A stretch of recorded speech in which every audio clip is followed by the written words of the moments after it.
Bonjour, bienvenue à vous qui nous rejoignez dans l'émission Les interviews d'Emmanuel. Aujourd'hui, je reçois Gabriel Valdiceri. Bonjour. Bonjour, directeur de France Bleu Gironde, qui est ici donc pour nous parler de son parcours et du métier qu'il exerce évidemment. Et nous avons le plaisir aujourd'hui d'être dans un endroit fort agréable, qui est l'Institut Bernard Magrez, avec une exposition qui est derrière nous, qui est réalisée par Mika, un artiste qui a justement présenté ses tableaux hier soir ici même.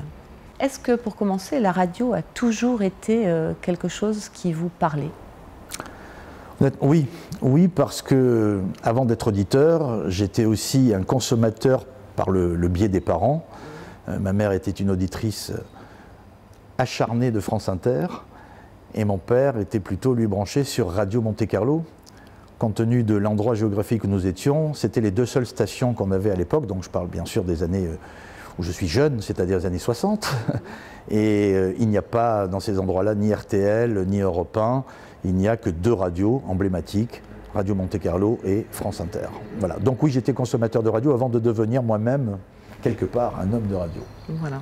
Donc vous êtes originaire de la ville de Nice, on peut le dire? Oui, bien sûr. Une ville à laquelle vous êtes très attaché? Énormément. Tout à fait, oui, pour moi, alors j'y suis né en étant natif de la ville de Nice, ça ne veut pas dire grand-chose, mais je crois que j'ai vraiment toujours une réelle passion pour cette ville.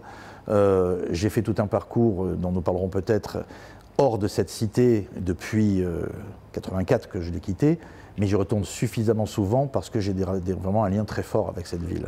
Avec des amis d'enfance, de jeunesse? Oui, j'ai mes amis d'enfance. Des liens forts? Encore une toute petite partie de la famille, mais vraiment minime. Mais oui, mes amis d'enfance comptent beaucoup, ce sont mes racines. Alors justement, on remonte un peu le temps, on parle de votre parcours au lycée. Vous êtes au lycée du Parc Impérial? C'est ça, très beau lycée d'ailleurs. Oui. C'est pas le meilleur de Nice, parce qu'il est acté en général que le meilleur lycée, c'est le lycée Masséna, où on sort toutes les grosses têtes. Mais le lycée du Parc Impérial avait à la fois cette notion d'être un lycée populaire, et dans un cadre assez prestigieux, puisque le Parc Impérial, c'est l'ancienne demeure des tsars de la ville de Nice, lorsqu'on savait que les Russes blancs étaient très férus de cette cité.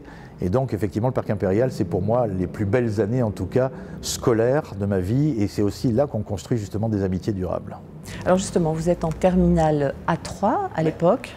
Donc une terminale qui est un peu dirigée vers les arts et la littérature? C'est littéraire essentiellement, les arts pas beaucoup, mais à l'époque oui, c'était plutôt littéraire. A3 c'était deux langues logiquement. C'était pas la meilleure des A d'ailleurs, les A5 étaient beaucoup plus prestigieux, ou les A1. Les A3 c'est ceux qui faisaient deux langues, moi c'était l'anglais et un petit peu d'espagnol parce que je suis très très mauvais, mais c'était effectivement une terminale littéraire parce que de toute manière en mathématiques je suis absolument nul. Bien, donc vous préparez votre bac et il va se produire quelque chose de regrettable, on va dire. Vous avez un accident. J'ai un accident, effectivement, au mois de mai 1974. Un accident qui va me laisser 3 mois à l'hôpital avec des blessures assez importantes. Surtout, c'est le fémur droit qui est touché. Et puis, je pense que les moyens techniques pour réparer des fractures à l'époque ne sont pas celles d'aujourd'hui. Enfin, ceux d'aujourd'hui, c'est ce qu'on appelle du matériel. Donc, il y a une plaque, il y a 10 vis. Je fais 3 mois d'hôpital et après je pars pour un centre de rééducation qui s'appelle le centre héliomarin de Valoris, donc pas très loin de Nice, où je reste 6 mois. Donc ces 9 mois je les ai passés là et après le bac, on n'en entend plus parler. D'accord. Donc c'est une période assez compliquée, j'imagine, à vivre quand on a 18 ans, quand on a la vie devant soi. Comment est-ce qu'on se repositionne ? Je ne sais pas si c'était vraiment compliqué. Ça a été, d'abord, il y a eu une douleur physique, mais ça c'est normal. Après, qu'est-ce qui était compliqué? Moi, j'ai trouvé que c'était assez facile. Ce qui n'était pas drôle, d'abord, je pense qu'on récupère très très très vite. Quand je vois le nombre d'opérations que j'ai eu par la suite, quand on est jeune, on a vraiment une tonicité du corps qui est extraordinaire. J'ai pas eu ça après. Ce qui m'a donné surtout, comment dirais-je, une perspective, c'était de savoir que je ne poursuivrais pas d'études. Ça, je l'ai bien compris à ce moment-là. Et me repositionner, c'était de savoir, mais qu'est-ce que je vais faire de ma vie? Ça, c'était vraiment un questionnement.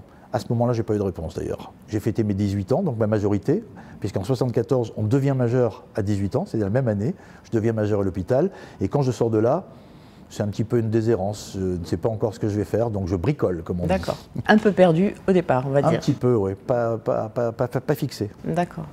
Et puis, justement, vous allez suivre ce parcours, et puis votre parcours, et vous allez devenir disque jockey. Oui. Parce que la musique déjà est quelque chose qui vous passionne? Toujours. Alors toujours ça, je suis féru de musique depuis toujours. Je ne suis pas musicien, ce qui est une grande frustration, mais apprendre une nouvelle langue, c'était certainement trop compliqué pour le fainéant que j'étais. Donc je n'ai pas fait d'études de solfège ni quoi que ce soit, mais j'ai toujours aimé la musique. Et comme j'ai une oreille qui n'est pas trop mauvaise, j'ai pensé que me diriger dans cette voie, c'était pas mal. Et comme tous les jeunes, je fréquentais ce qu'on appelait les nightclubs à l'époque, ou les boîtes de nuit, les deux. Effectivement, j'ai commencé à me dire que tiens, ça j'aimais bien, et puis j'ai eu une opportunité ou deux, et j'ai commencé à disjockey, et puis après je l'ai fait pendant relativement longtemps, même en faisant de la radio. D'accord. Donc si on parle des groupes ou des artistes que vous aimez au niveau musical, quels artistes vous retiendriez? Si on parle du côté anglo-saxon, mon panthéon commence par David Bowie, parce que je suis fan depuis toujours. Bon. Vous l'avez vu en concert? Oh là oui, plus d'une fois. J'ai même eu l'extrême chance de le voir quasiment de là à là, comme vous êtes Emmanuel, puisque j'étais invité, c'était dans les années 90, à un concert privé où on devait être 60 personnes, où il a chanté 5 titres, c'était à l'Opéra Bastille de Paris. Donc après je l'ai vu bien sûr sur des grandes salles, que ce soit aux arènes de Fréjus, que ce soit à Paris, donc je l'ai vu très souvent, le plus possible. Et je regrette évidemment la disparition pour moi, c'est un géant de la musique et toujours dans pop art, toujours en avance, donc c'était ça qui était intéressant.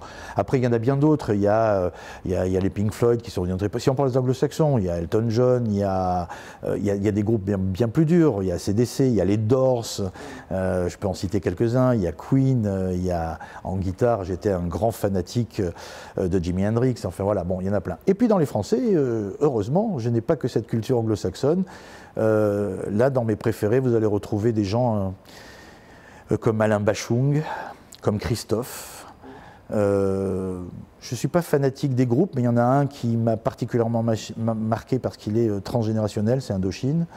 Je ne suis pas accroché à Téléphone, je ne suis pas accroché à ces groupes-là. Non, pas plus que ça. J'aime bien écouter, mais je ne suis pas un archi-fan. Voilà. Enfin voilà, ça c'est large. Et puis, toutes les autres musiques aussi, parce que je ne suis pas uniquement pop-rock. Très bien.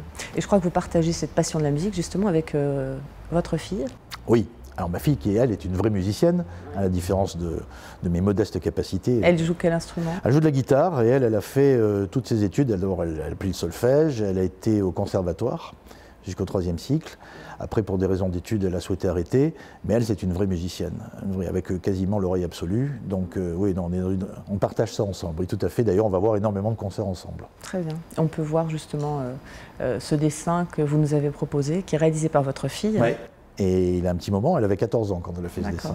Avec justement David Bowie en premier plan et puis tous les artistes qu'elle aime ou que vous partagez en passion. Qu'elle aime aussi, elle est fan des Doors. Voilà, ainsi s'achève la première partie de l'émission. On se retrouve la semaine prochaine pour la suite.